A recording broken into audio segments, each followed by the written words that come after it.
오늘 코스피 지수가 미 금리 인상 우려와 삼성전자의 갤럭시 노트 7 파문 등 악재가 겹치며 2천선이 붕괴됐습니다.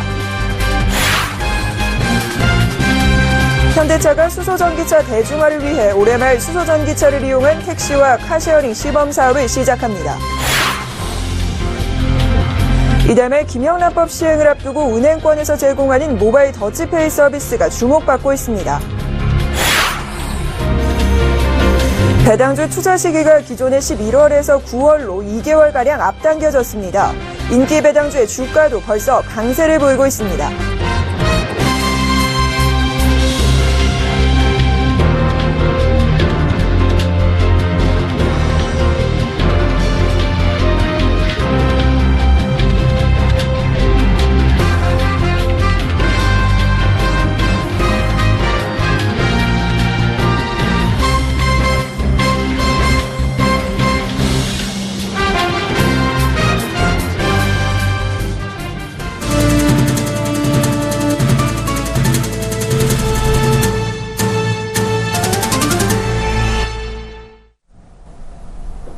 시청자 여러분 안녕하십니까? 센 경제 현장 김혜영입니다. 오늘의 주요 뉴스입니다. 코스피 지수가 지난달 3일 이후 한 달여 만에 다시 2천선을 내줬습니다. 미국의 연내 금리 인상 우려와 삼성전자의 갤럭시 노트 7 파문 확산, 북한의 핵실험 등 3중 악재가 겹치면서 전거래일보다 2.28% 내린 1991.48에 장을 마감했습니다. 오늘 코스피는 주말에 불거진 삼성전자 갤럭시 노트 7 배터리 결함 사태 등을 반영해 2천선까지 뚝 떨어진 채 출발했습니다. 삼성전자의 주가는 6%대 급락세를 보이며 시장 전체에 충격을 안겼습니다. 공포지수로 불리는 코스피 200 변동지수는 장중 최고 43% 급등하기도 했습니다. 코스닥 지수는 전거래일보다 1.82% 내린 652.91에 거래를 마쳤습니다. 오늘 코스피 시장이 1990선으로 주저앉는데 가장 큰 영향을 미친 것은 삼성전자입니다. 주가가 7% 가까이 급락했는데요. 미국 정부가 직접 나서 갤럭시 노트 7의 사용 중지를 권고하는 등 약재가 좀처럼 수그러들 기미를 보이지 않고 있어서입니다. 노트 7의 문제의 배터리를 제공한 것으로 알려진 삼성 SDI 등 계열사의 주가도 함께 떨어졌는데요. 양한나 기자가 보도합니다. 삼성전자 주가가 전날보다 6.98% 급락하며 146만 5천 원에 거래를 마감했습니다. 삼성전자 주가가 150만 원 아래로 떨어진 것은 지난 7월 28일 이후 처음입니다. 연이은 갤럭시 노트 7의 배터리 폭발 이슈로 투자 심리가 악화됐기 때문입니다. 삼성전자는 앞서 전량 리콜 발표에 이어 지난 주말 한국과 미국 등 1차 출시국 소비자들에게 갤럭시 노트 7의 사용 중지를 권고했습니다. 미국 정부를 포함해 세계 주요 항공사들도 잇따라 노트 7의 사용을 금지하고 있습니다. 이에 노트 7의 폭발 사태 수습이 언제 마무리될지 모른다는 불확실성과 1조 원이 넘을 것으로 예상되는 리콜 비용 등이 투자자들의 심리를 더욱 얼어붙게 만들었습니다. 증권가에서는 지난 2분기 8조 원대를 기록한 삼성전자의 영업이익이 3분기에는 7조 원대나 그 이하로 떨어질 것으로 전망하며 당분간 주가의 변동성이 계속될 것으로 봤습니다. 아직 불확실성이 완전히 제거된 건 아니기 때문에 갤럭시 노트 7 관련된 불확실성이 의미 있게 제거될 때까지는 주가는 약세를 면치 못할 것 같습니다. 추가적인 주가 하락도 예상해야 될 것 같습니다. 다만 중장기 주가 흐름에 큰 악영향을 주지 않을 것이라는 의견도 나옵니다.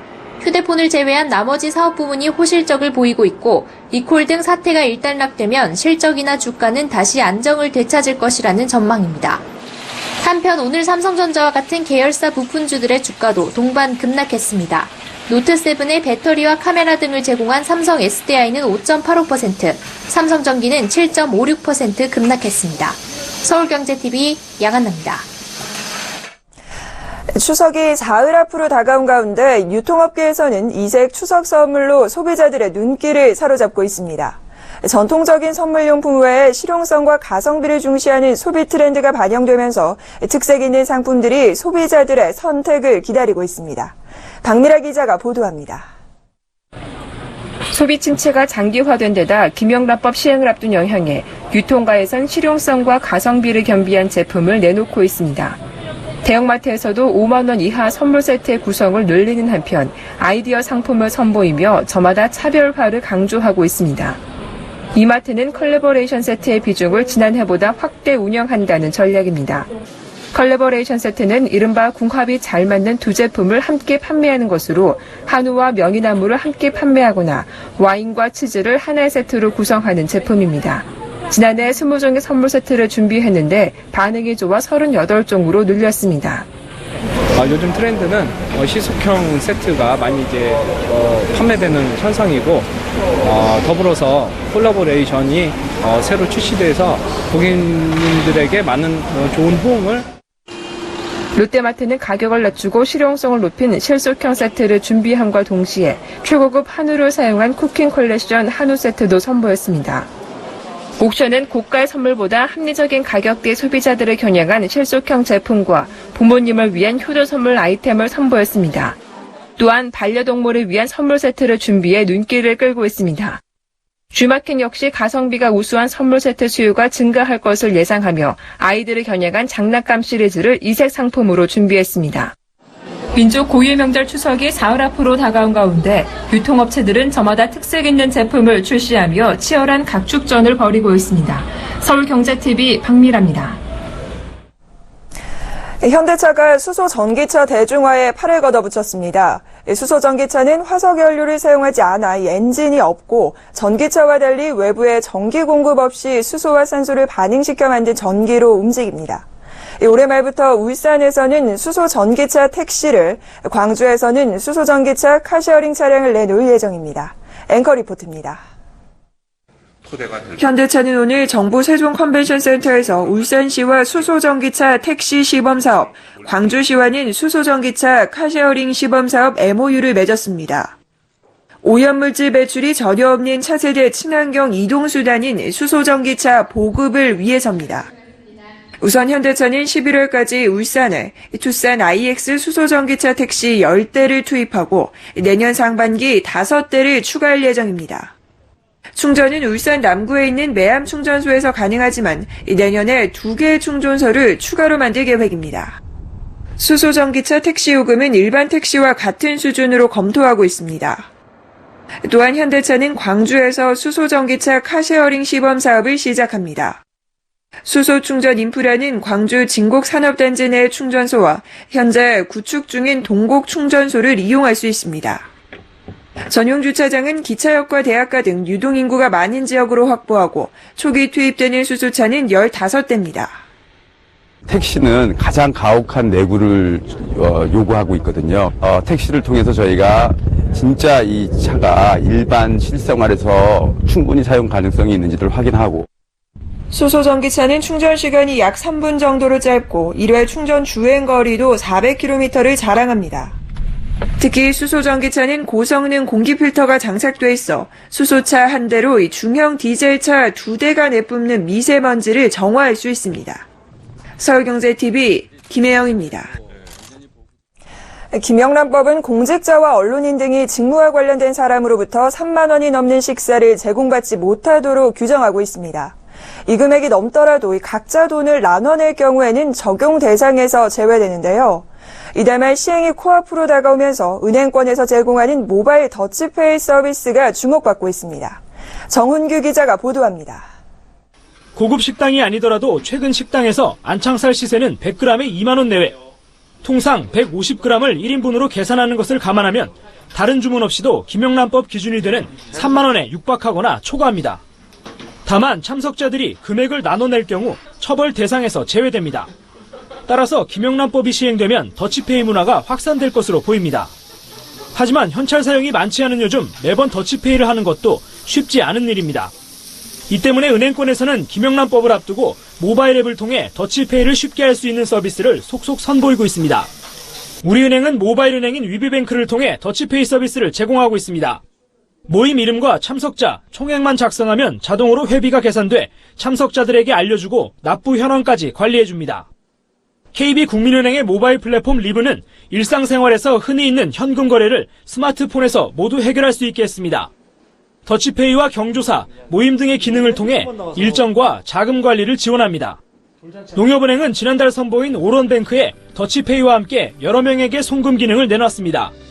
이 기능은 그룹 지정을 통해 한 번의 이체 실행으로 다수에게 송금할 수 있어 추석처럼 돈 보낼 일이 많은 명절 때 편리하게 사용할 수 있습니다. 서울경제TV 정훈규입니다.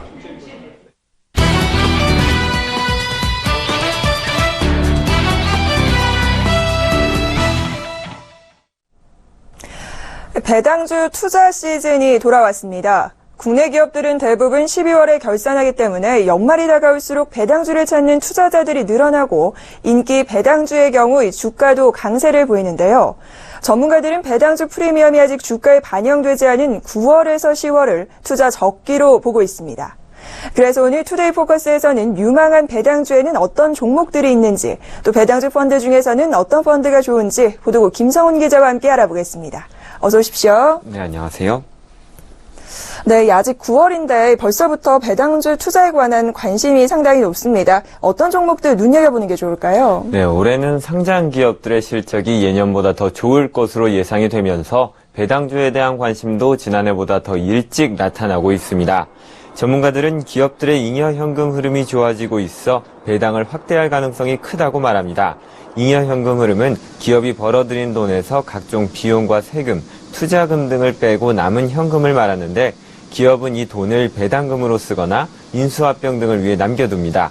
코스피 200 제조업 기업의 올 상반기 잉여 현금 흐름은 지난해보다 25조 9천억 원 많은 45조 8천억 원에 달합니다.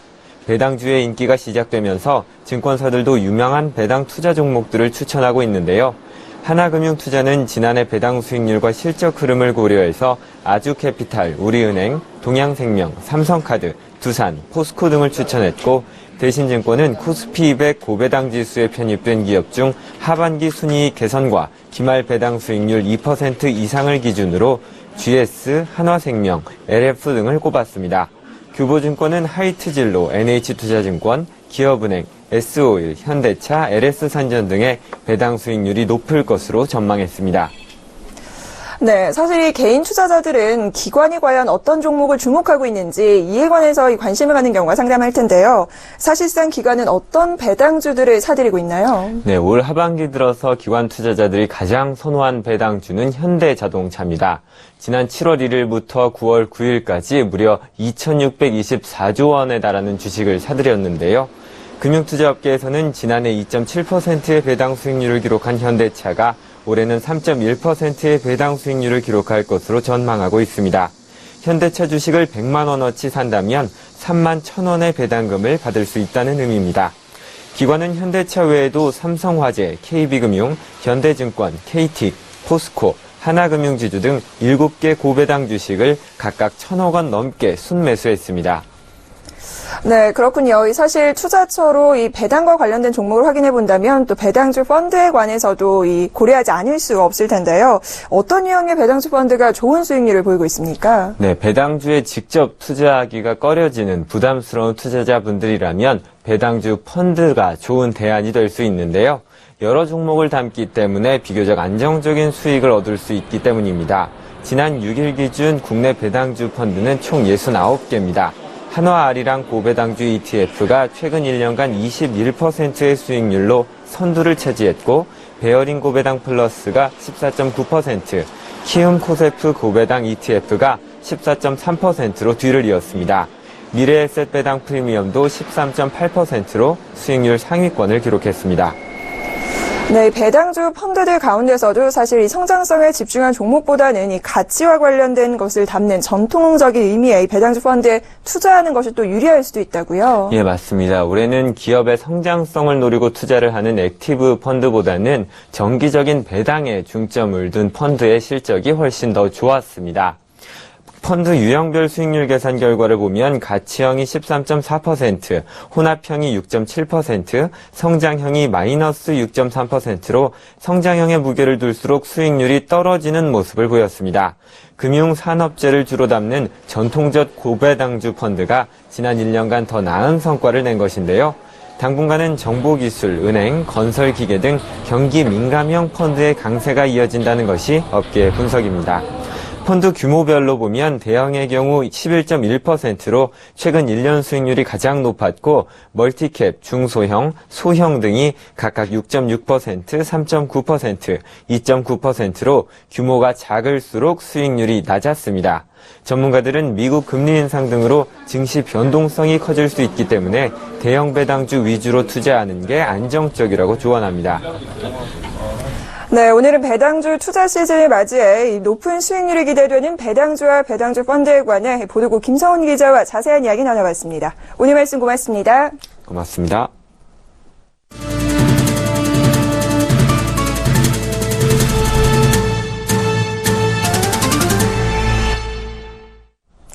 LG화학이 미래의 신성장 동력으로 바이오 사업을 집중 육성하기 위해 그룹 계열사인 LG생명과학을 합병한다고 밝혔습니다. LG화학은 LG생명과학과 소규모 합병 방식으로 진행할 계획입니다. LG화학이 신주를 발행해 합병 비율에 따라 LG생명과학 주주들에게 줄 예정입니다.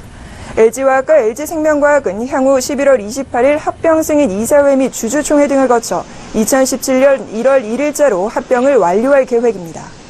이번 합병을 통해 LG화학은 기초소재와 전지, 정보전자에 이어 바이오 분야로 사업을 본격 확대하게 됐고 LG생명과학은 안정적인 투자 재원 확보로 과감한 투자가 가능하게 됐습니다.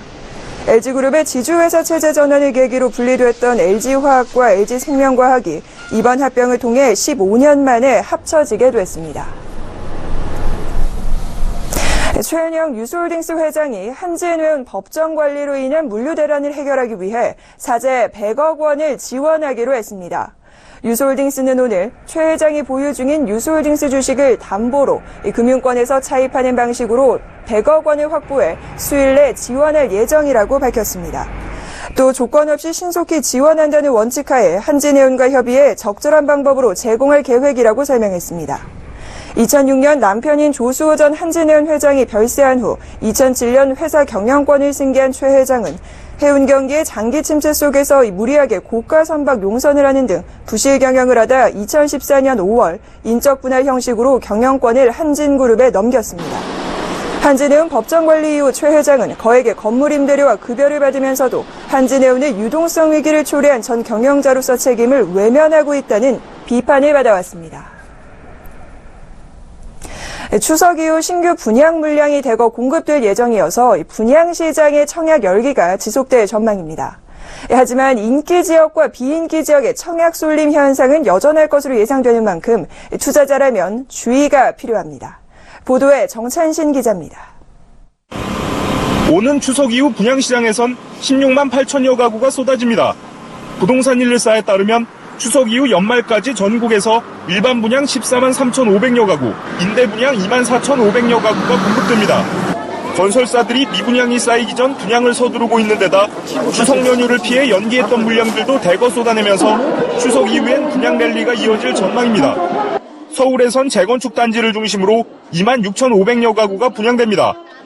특히 강남권 재건축 단지인 신반포 5차와 잠원 안신 18, 24차, 서초 방배 3단지 등이 일반 분양에 나섭니다.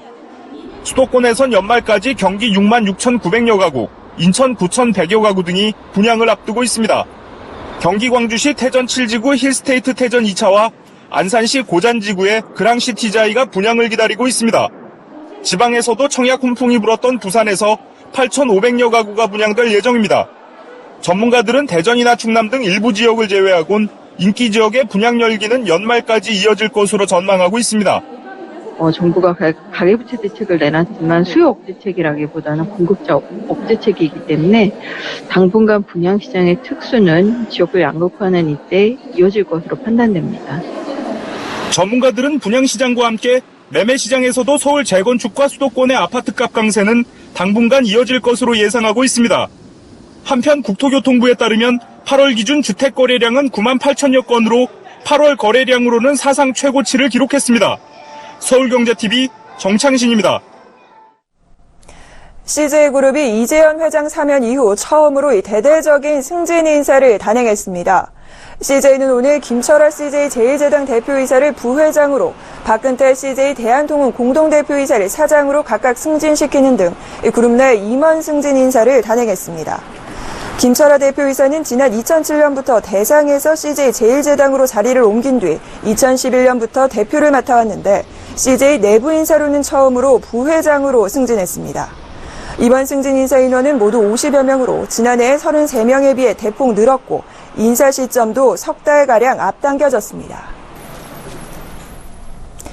니켈 검출 논란을 빚은 코웨이 얼음 정수기 3종의 냉각 구조물 100개 중 최소 22개에서 니켈 도금이 벗겨진 것으로 확인됐습니다.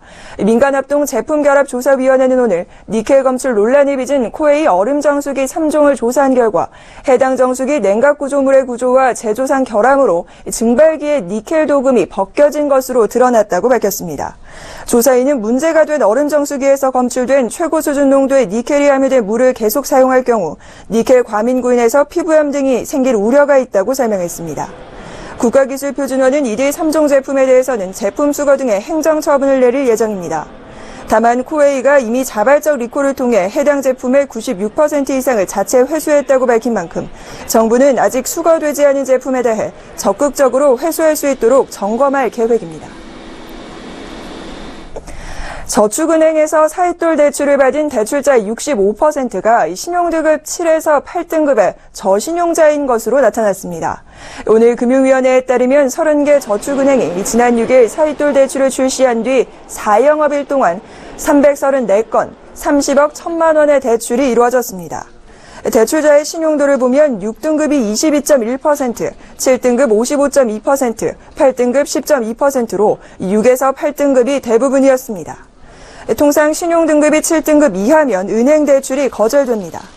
은행 사익돌 대출의 경우 4등급 20.1%, 5등급 25.6%, 6등급 18.9%로 4에서 6등급이 대다수입니다.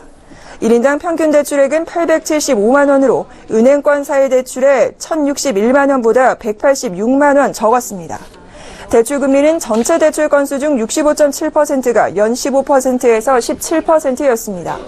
지난해 3월 말 현재 저축은행 평균 대출 금리가 26.2%라는 점을 고려하면 크게 낮은 수준입니다.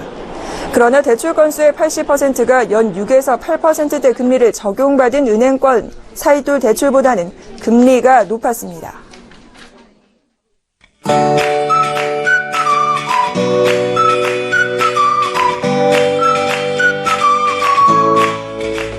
안녕하세요. K웨더 라이프스타일 예보 최씨입니다. 내일도 한낮에는 덥다 싶을 만큼 기온이 오르겠습니다. 서울 29도, 광주 30도, 대구도 28도로 높은 기온 분포를 보이며 오늘만큼이나 덥겠습니다. 대부분 지방에서 늦더위가 계속된다고 생각하시면 될 것 같습니다. 이럴 때는 시원한 비가 내리면 좋으련만 대부분 지방이 가끔 구름 많은 하늘을 보이겠고요. 강원 영동 지방으로는 5에서 30mm의 비가 내리겠지만 오전 한때 내리고 그치겠습니다. 다음으로 이 시각 레이더 영상인데요. 현재는 중부지방을 중심으로 소나기가 내리고 있는 모습입니다. 오늘 중부 곳곳에 소나기가 오는 곳이 있겠고요. 내일은 동해상에 위치한 고기압의 가장자리에 들어 대부분 지방이 가끔 구름 많겠고요. 다행히 미세먼지 농도는 전국에서 보통 단계 예상됩니다. 그럼 자세한 지역별 내일 날씨는 나절 예보를 통해서 살펴보겠습니다. 중부지방 가끔 구름 많은 하늘이 이어지겠고요. 낮 기온은 서울, 대전, 청주 29도로 높겠습니다. 강원 영동 지방은 오전 한때 비가 내리겠고 한낮에 강릉 울진 24도로 오늘보다 높겠습니다. 남부지방은 종일 가끔 구름 많겠고요. 비 소식은 없습니다. 낮 기온은 광주 30도, 대구 28도 예상됩니다. 현재 제주 남쪽 먼바다와 남해 동부 먼바다로는 풍랑특보가 내려져 있는 가운데 내일 서해와 동해상으로는 물결이 최고 4m로 매우 높게 일겠습니다. 또 동해상으로는 비 소식도 있습니다. 항해하거나 조업하는 분들은 유의하시기 바랍니다. 추석 연휴 기간 동안 제주도를 제외한 전국에는 별다른 비 소식은 없습니다. 다만 고향 가시는 길에는 낮 기온이 30도 가까이 올라 늦더위가 이어지겠습니다. 날씨였습니다.